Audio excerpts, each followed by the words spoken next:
सुदामा जी के चरित्र में एक शिक्षा और है कि भगवान लेते बहुत कम हैं और देते बहुत ज्यादा हैं।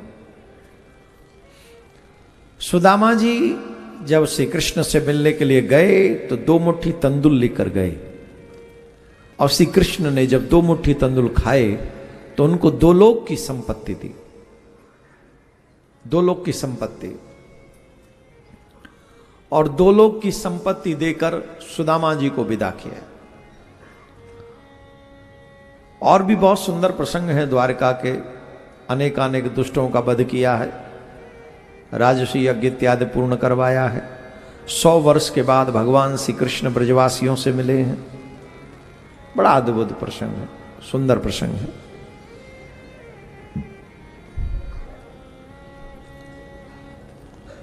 उसके उपरांत में एक बार द्वारका के समीप कुछ संत महात्मा आए हुए थे, बड़े बड़े विद्वान संत महात्मा ऋषि मुनि पधारे थे।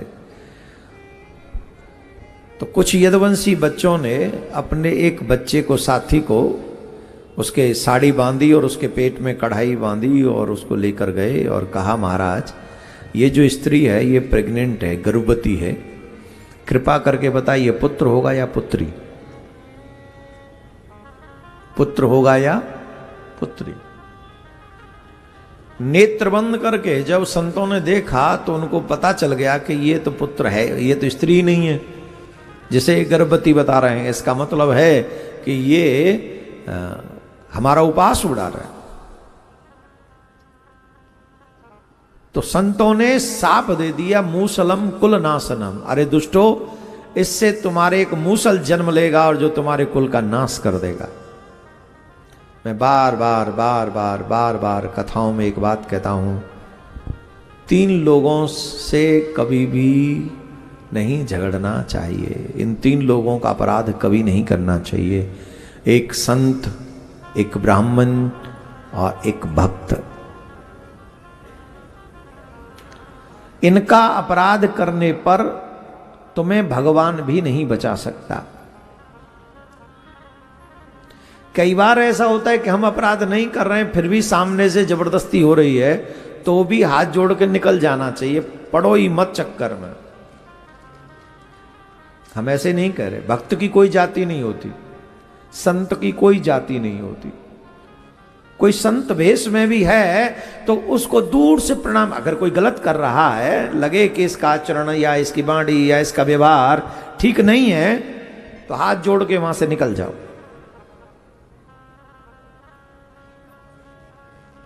हम नहीं कह रहे। भागवत में ऐसा उदाहरण है, कथा है, दुर्वासा ऋषि जब अम्बरीश का अपमान करते हैं, किसका अपमान करते हैं? अम्बरीश का। अम्बरीश राजा है लेकिन वो भक्त है, दुर्वासा संत है। एक संत ने जब भक्त का अपराध किया तो सुदर्शन उनके पीछे पड़ गया, भगवान का, और सुदर्शन के उस ताप से दुर्वासा ऋषि की सुरक्षा ना तो कैलाश में हुई, न ब्रह्मलोक में हुई, और ना ही नारायण के पास हुई। हालांकि नारायण का ही सुदर्शन था, इसके बावजूद भी नारायण के सुदर्शन से सुरक्षा नारायण के पास भी नहीं हुई। जब का त्राहिमाम हमारी रक्षा करो, तो नारायण भगवान ने एक ही बात कही कि तुमने अगर हमारा अपराध किया होता तो हम क्षमा करते, आपने हमारा अपराध नहीं किया, आपने हमारे भक्त का अपराध किया है, इसलिए जो मेरे भक्त का अपराध करेगा ना वो ब्रह्मलोक में बचेगा, ना वो शिवलोक में बचेगा, ना वो मेरे लोक में बचेगा, वो बच ही नहीं सकता। अरे प्रभु कहीं तो बचेगा, बोले सिर्फ भक्तों के पास ही बचेगा। दौड़ कर गए, चरण पकड़ने लगे तो राजा ने हाथ जोड़ लिए। तब अम्बरीश के पास आने पर ही दुर्वासा ऋषि का संकट समाप्त हुआ। हम लोग जो बात बात पे ये टिप्पणी करते रहते, साधु महात्माओं पे उल्टी सीधी गालियां देते रहते हैं, ये जो उल्टा बोलते रहते हैं, हम समझ भी नहीं पा रहे हैं कि हमारे विनाश की जड़ है, ये हमारा विनाश प्रारंभ हो रहा है। हमको 28 साल हो गए भगवान की कथा कहते कहते, कभी भी हमने किसी संत महात्मा का जीवन में जानबूझकर भी या अनजाने में भी कभी किसी संत महात्मा का अपमान करने का विचार नहीं किया। डिस्टेंस रखते हैं। अपराध होगा, हमसे भी होते होंगे, पर हम ट्राई करते हैं ऐसा ना हो। क्यों? अगर कोई संत का अपराध हमसे हो गया, भगवान भी हमको क्षमा नहीं करेगा। फिर इन तीन का अपराध मत करिए। अरे हमारी तुम्हारी तो बात छोड़िए ना साहब, भगवान के परिवार में जब ये अपराध हुआ, संतों का उपहास किया, सिर्फ संतों का उपहास किया था, तो संतों ने उन सभी को शाप दे दिया कि मूसलम कुल नाशनम, तुम्हारे इस समय मूसल जन्म लेगा और तुम्हारे कुल का नाश कर देगा। क्या भगवान बचा नहीं सकते थे? अपने परिवार को बचा नहीं सकते थे? बचा सकते थे, पर क्यों नहीं बचाया? कि तुमने संतों का अपराध किया। तो क्या तुम भगवान के परिवार से भी बड़े हो? बोलो, भगवान के परिवार से बड़े हो तुम? तो ये शिक्षाएं जो हमें कथाओं से मिलती हैं, इन शिक्षाओं को जीवन में लर्न करो, सीखो और फिर उसका आचरण करो जीवन में। बच जाओगे। ब्राह्मण का, साधु का, भक्त का, इनका अपराध कभी नहीं करना, कभी भी नहीं करना। तो भगवान ने यदुवंशियों को जब सांप लग गया तो साड़ी जब हटाई तो वहां से मूसल जन्म लिया। मूसल, और मूसल को देख के वो डर गए। उग्रसेन जी के पास में पहुंचे, और जब उग्रसेन जी के पास में पहुंचे तो उग्रसेन जी को जब बताया तो वो कहे डरो नहीं, डरो नहीं, इसमें कुछ नहीं। देखो, विनाश काले विपरीत बुद्धि इसको कहते हैं। जहां भगवान श्याम सुंदर हो वहां जाने की बजाय उग्रसेन जी के पास पहुंच गए। अब बताओ, नाना का, दादा का तो ज्यादा ही मोह होता है नाती पंथियों में, जो छोटे छोटे बच्चे होता है कि नहीं होता है? बोलो, होता है कि नहीं? भगवान श्री कृष्ण के पास चले जाते तो भगवान श्री कृष्ण कुछ न कुछ करते, बैठाल देते जाके संतों के चरणों में, बोले आप क्षमा करो, कुछ करो, कुछ तो करते ही, पर गए ही नहीं वहां और चले गए उग्रसेन जी के पास में।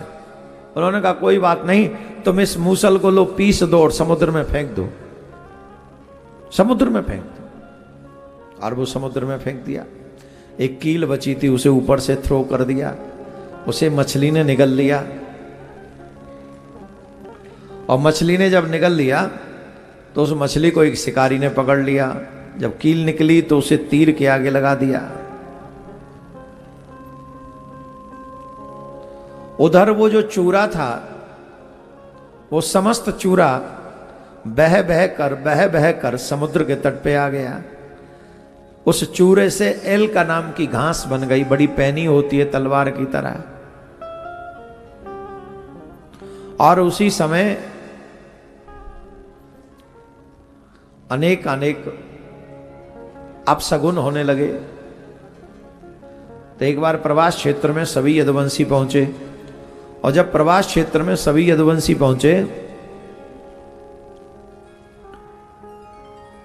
तो दो चारों की मति भ्रम हो गया किसी कारण से।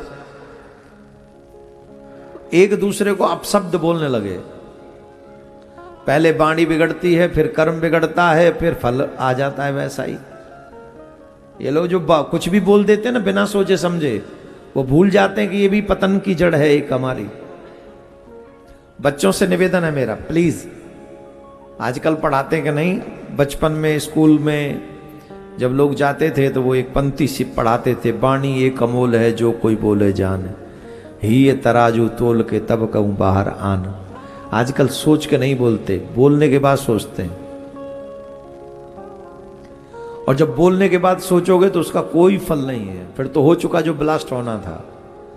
बोलने से पहले अगर सोचोगे तो बच जाओगे, तो कुछ अच्छा फल होगा। मीठा बोलो, कुछ अच्छा बोलो, और ऐसा मत बोलो जो तुम सुन ना सको। हम जब दूसरों के लिए बोलते हैं तो बहुत गंदा गंदा बोल देते हैं, कई बार बहुत कड़वा बोल देते हैं, लेकिन सेम वर्ड जब वापस रिटर्न आते हैं तो हमको, तुमने हमको ऐसे कैसे बोला? अरे भाई शुरुआत तो तुमने ही करी, और आप ये मत सोचिए कि अगर हम किसी को उल्टा सीधा बोल रहे हैं तो एक दिन हमारे पास वापस नहीं आएगा, आएगा। बीज है ये वर्ड भी बीज है। जो बो रहे हो कहीं ना कहीं से लौट के आएगा तुम्हारे पास, आज नहीं तो कल आएगा, वापस आएगा। बच्चों से निवेदन है, कुछ भी बोलने से पहले एक बार नहीं, 2 बार नहीं, 10 बार सोचो और फिर बोलो। ऐसा अच्छा बोलो कि शत्रु भी तुम्हारी प्रशंसा करे।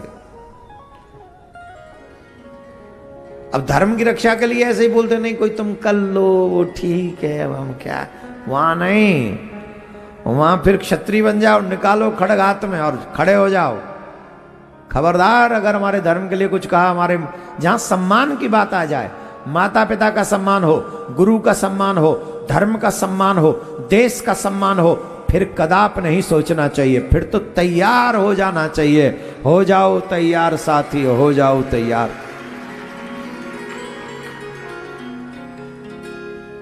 अदरवाइज सामाजिक व्यवहार में मीठा ही बोलना चाहिए, राधे राधे बोलना पड़ेगा।